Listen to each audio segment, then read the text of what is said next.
Hello Virgo, Sun, Moon, Rising at Venus Signs. Kamusta kayo? Sana po'y nasa mabuti kayong kalagayan. Welcome back po sa Star Tarot. Kung bago kayo rito, welcome din kayo. Thank you sa inyong support. I truly appreciate it. God bless you all. Virgo, pauna mensahe ninyo dito ay justice energy. Ayan. So, sabi dito, justly deserve outcomes. No? Kung ano yung para sa'yo, anong deserve ninyo, yan ang makukuha ninyo sa ngayon. Maaari din na may mga desisyon kayong gagawin sa ngayon, but you are making a decision dito na talagang pinag-isipan ninyong mabuti because you want na maging fair pa rin kayo, no? Maging fair kayo sa lahat ng taong involved dito sa inyong sitwasyon. There could also be a truth that is coming to light sa ngayon. Maaring merong katotohanan madidiscover kayo sa ngayon. Merong katotohanan na malalaman ninyo sa ngayon. What else? We have the moon energy. This is about intuition. This is about dreams na kailangan ninyong mag-pay attention kayo on that matter kasi siguro meron kayong mga hinihinging guidance, clarification, or mga tawag dito clarity, yung gano'n, no? Sa universe, and the universe is sending you the answers or guidance sa inyo through your intuitive messages. So make sure that you're paying attention to your intuition kasi that is the guidance, no? Diyan papasok ang gabay sa inyo. Dreams also, no? Pay attention to your dreams. Kung nanaginip kayo, kunyari kagabi, no? Make sure na ngayong umaga, kung mayroon pa kayong naaalalang elemento ng inyong panaginip, make sure that you write them down on paper. Okay? Para nang sa gayon, makapag-research ka at malaman mo kung ano mga ibig sabihin ng mga elements na yan sa inyong mga panaginip because that could be your guide sa inyong mga pagdedesisyon sa ngayon. What else? We have Three of Swords in reverse. Napakaganda na naka-reverse na siya kasi ibig sabihin dito, ma-overcome mo na or na-overcome mo na yung lungkot, yung pait, yung sama ng loob, yung galit na naramdaman ninyo in the past. No? Mending your heart, you're on the healing process na sa ngayon, you're recovering na from the pain na idulot ng sino man dito mahal ninyo sa buhay or kaibigan, yung ganon. Kaya maganda rin na naka-reverse na to. Ibig sabihin, moving on na kayo. No? Moving on na kayo sa kung ano man ang nangyari dito na nakapagdulot ng sama ng loob sa inyo. Okay?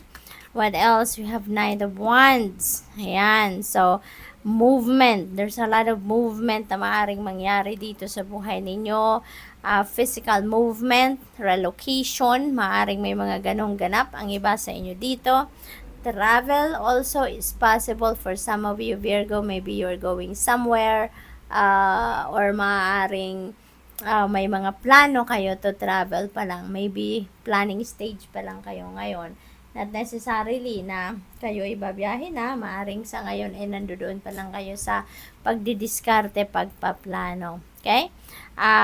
Maybe you're also going to take action na sa ngayon towards whatever it is siguro na pinaplano ninyo. Baka may ideas kayo, may mga plans kayo na matagal nang hindi umuusad, hindi umaandar. Pero ngayon, probably you're going to take action na, no? Regarding that matter. So, what else? We have Four of Swords. This is, Four of Swords, this is pagod, no? Sinisignify ng iba sa inyo dito, Virgo. Maybe you are burnout, exhausted na kayo, energy drained na kayo, kaya siguro kayo iniimbitahan na magpahinga muna, no? Kasi tao lang tayo, 'di ba, Virgo? Tao lang tayo, kailangan natin na minsan magpahinga din. Hindi pwedeng go lang tayo kahit alam nating pagod na, antok na, meron ng alam mo yun, nararamdaman discomfort sa katawan, no? You really need to step back a little para nang sa gayon makapag-replenish ka ng lost energy, makapagpahinga ka at makabawi ka naman, no, sa pagod na naramdaman ninyo all day. Okay? Maaari din ang iba sa inyo dito kailangan magpahinga. You really need to put yourself on solitude para na mapakinggan ninyo ang inyong intuition. Kasi Kung lagi kayong busy, lagi kayong preoccupied, lagi kayong may ginagawa, lagi kayong may kausap, mahihirapan kayong pakinggan ang bulong ng iyong intuition because kung may mga mensahe man dumadating sa inyong intuition, that comes in a very subtle way. Kaya kung lagi tayong busy, most likely hindi natin maririnig yan. Kaya kailangan ninyo na pahinga talaga, mag solitude kayo so that you'll be able to listen to your intuition.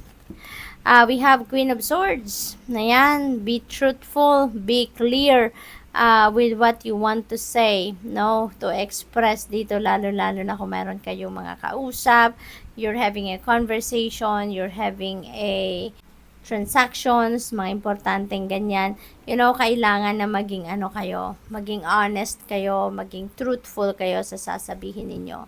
What else? We have Chariot energy, travel talaga, very imminent for some of you, Virgo. So, siguro meron kayong pupuntahan.